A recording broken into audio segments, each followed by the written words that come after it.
Hello friends, welcome to our YouTube channel. इस video में हम डिस्कस करेंगे एसेंचर में वर्बल एबिलिटी के इंटरव्यू क्वेश्चंस। तो यहाँ पे आप देख सकते हैं, मैंने पहले तो कुछ स्लाइड्स बनाई थी जिसमें मैंने स्क्रीनशॉट्स अटैच करे थे, लेकिन फिर मैंने देखा कि यहाँ पे बहुत ही ब्लर हो रहा है।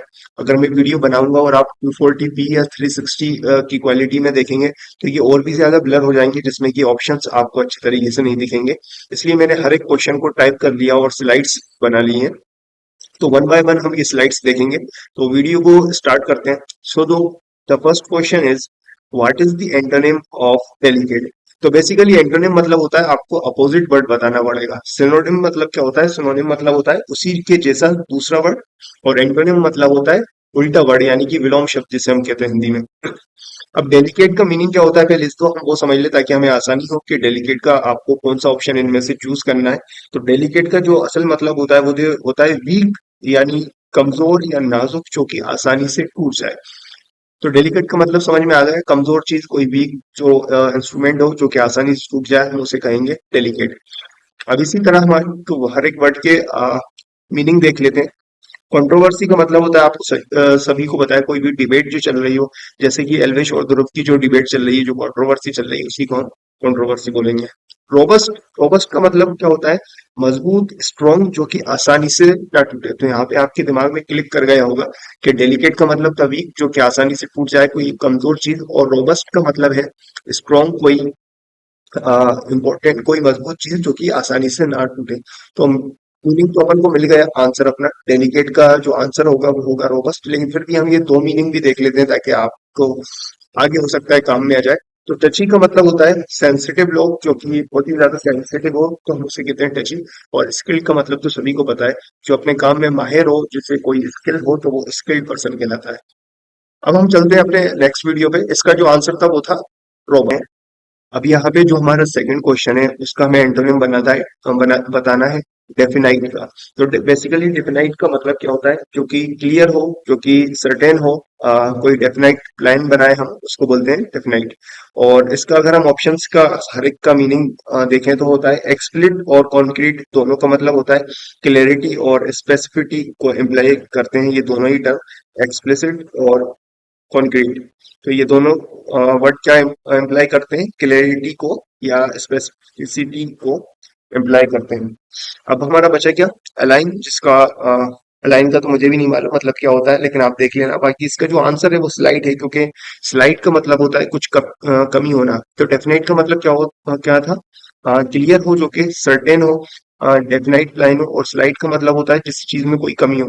तो यहाँ पे कोई चीज थी जो कि डेफिनेट प्लान था हमारे पास, और यहाँ पे स्लाइडली, यानी कि स्लाइड कुछ कमी है इसमें। तो इसका जो डेफिनेट का अपोजिट होगा वो होगा स्लाइड, यहाँ पे आंसर होगा। चलते हैं नेक्स्ट क्वेश्चन की तरफ। सो जो नेक्स्ट क्वेश्चन है वो है fill in the blanks with suitable article. तो इसको मैं कुछ इस तरीके से कर देता हूँ। अब यहाँ थोड़ा ठीक लग रहा है। तो यहाँ पे आप देख सकते हैं ए, एम, द, इन तीन आर्टिकल में से हमें चूज करना है। तो कोई भी बता देगा कि जो आर्टिकल है यहाँ पे आएगा, the second boy to your life left is a cousin of mine. तो द यहाँ पे जो है वो इसका सही आंसर है। सो अभी जो हमारा थर्ड क्वेश्चन है वो है choose the correct synonyms for the following word flabbergast. तो हमें करेक्ट सिनोनिम चूज करना है। सिनोनिम मतलब इसी जैसा, फ्लेबरगेस्ट जैसा मतलब वाला हमें कोई भी वर्ड इसमें से चूज करना है। पहले तो मैं ये बता दूं, एक्सेप्टेड की स्पेलिंग गलत लिखी हुई है, और ये अमेज नाम का जो भी मैंने लिखा है ये गलती से लिख दिया, तो इसको इग्नोर कर दें। यहाँ पे ये अमेज नाम का कोई ऑप्शन नहीं आया था एग्जाम में। तो चार ही ऑप्शन बचते हैं, इमेजिन, इंगेज, एक्सेप्टेड और गेस। तो फ्लेवर गेस्ट का मतलब होता है कोई भी सरप्राइज देना, कि एकदम बिल्कुल स्टंट हो जाए, कोई भी ऐसा बहुत ज्यादा एकदम शॉकिंग वाला सरप्राइज देना। इमेजिन का मतलब होता है कोई भी चीज इमेजिन करना। आपको सभी को बताया यार इमेजिन का, तो क्या आपको बताना, मतलब सोचना जिसे हम कहते हैं। इंगेज करना, किसी को शामिल करना, एंगेजमेंट। और एक्सेप्टेड का मतलब भी वही एक्सेप्ट करना, लोगों को स्वीकार करना। और डेज का मतलब जो होता है वो भी होता है शॉक करना, एकदम सरप्राइज देना। तो डेज और फ्लेवर गेस्ट एक दूसरे के सिनोनिम्स है। फ्लेवर गेस्ट का भी मतलब यही था कि एकदम से सरप्राइज देना, और यहाँ पे डेज का मतलब भी सरप्राइज देना ही है। तो जो सही आंसर है वो है डेज। नेक्स्ट जो क्वेश्चन है हमारा वो है fill in the blanks. Fill in the blanks with the correct tense of the word in the following sentence. तो यहाँ पे क्या है, we blank this car for the next couple of months. तो यहाँ पे बेसिकली चार ऑप्शन थे, लेकिन जो नीचे के दो थे उसमें बहुत ही ज्यादा ब्लर हो गए थे स्क्रीनशॉट, तो मैं वो देख नहीं पाया ठीक तरीके से। तो दो ही ऑप्शन यहाँ पे मैं लिख रहा हूँ, विल बी ड्राइविंग और विल हैव ड्राइव। इसमें से सही आंसर क्या है वो, इसलिए मैंने बाकी के दो पे ज्यादा गौर भी नहीं दिया, ध्यान से देखने की कोशिश भी नहीं करी। तो जो सही आंसर है वो है will be driving. We will be driving this car for the next couple of months. तो यहाँ पे जो नेक्स्ट क्वेश्चन है वो है choose the correct spelling of the word fill in the blanks. So यहाँ पे जो क्वेश्चन है वो है there was a feeling of blank in the room. इन तीन में से आपको सही ऑप्शन चूज करना है। एक है एक्सटेसी, मुझे नहीं मालूम सही प्रोनाउंस इसको क्या करना है, क्या प्रोनाउंसिएशन है इसकी, ECSTASY। और सेकंड है एक्सट्रीमली और थर्ड है हैप्पी। तो यहाँ पे आपको सिंपली समझ में आ रहा होगा कि हैप्पी तो आ नहीं सकता, there was feeling of happy in the room, क्योंकि ये एक एडजेक्टिव है और अलग ही लग रहा है आपको, बोलने में ही अजीब कि यहाँ पे ये फिट नहीं हो रहा। तो बात बची एक्सट्रीमली की। तो एक्सट्रीमली भी यहाँ पे एक एडवर्ब है, तो ये यहाँ पे नहीं आ सकती। There was feeling of extremely in the room. Extremely क्या भाई, extremely happy in the room होता तो मान लेते। और बचा एक ही वर्ड जो है ECSTASY। There was a feeling of ecstasy in the room. तो बेसिकली इसका जो मीनिंग है ECSTASY एक्स, नाम ही नहीं लेते मन में मुझसे, एक्सटेसी का बहुत ज्यादा खुशी या फिर एक्साइटमेंट। तो there was a feeling of ecstasy यानी कि बहुत खुशी का माहौल था, बहुत ज्यादा एक्साइटमेंट ही इन द रूम। तो सही आंसर क्या है, ECSTASY एक्सटेसी। ये दोनों ही गलत आंसर है। चलते हैं हमारे नेक्स्ट क्वेश्चन की तरफ।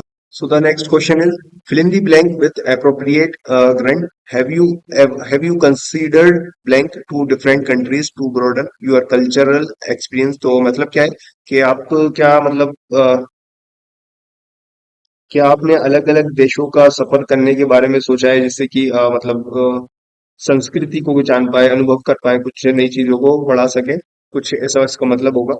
तो इसके लिए सही जो आंसर है वो है ट्रेवलिंग, यात्रा करना। तो ट्रेवलिंग यहाँ पे सही आंसर है। बाकी रस्टिकेटिंग, इन्वॉल्विंग, रेगुलाइज, ये सारे ही फिट नहीं बैठते हैं इस ब्लैंक में। तो जो सही आंसर है वो है ट्रेवलिंग। चलते हैं हमारे नेक्स्ट क्वेश्चन की तरफ। आई होप चीजें समझ में आ रही होंगी आपकी, लेकिन फिर भी अगर कुछ कमी लग रही है, आपको अच्छे से ज्यादा और एक्सप्लेनेशन की जरूरत है, तो फिर आप मुझे कमेंट में बता सकते हैं। तो जो नेक्स्ट वीडियो में बनाऊंगा, जो कि प्रिपेयर कर रहा हूँ मैं, उसमें और ज्यादा अच्छे से एक्सप्लेन करने की मैं कोशिश करूंगा। क्योंकि और भी जो वीडियोस है एसेंशियल के एग्जाम पे, वो मैं इस चैनल पे जरूर अपलोड करूंगा कल या परसों तक। तो यहाँ पे नेक्स्ट क्वेश्चन जो है वो है choose the correct statement from the options for the given wrong sentence. तो इस जो ये सेंटेंस दिख रहा है आपको, I look forward to meet you, ये एक गलत सेंटेंस है। आपको इसको सही चूज करना है इसको। I look forward on meeting you, तो बेसिकली ये तो सही बन नहीं रहा है। I look forward to meeting you, ये सही इसका आंसर होना चाहिए मेरे हिसाब से। I look forward to meeting you, I look forward to meet is you, I look forward to look into you. हाँ, बी ही इसका सही आंसर होना चाहिए। बाकी सब मामला इनमें फिट नहीं बैठ रहा है, तो बी जो है वो इनका सही आंसर है।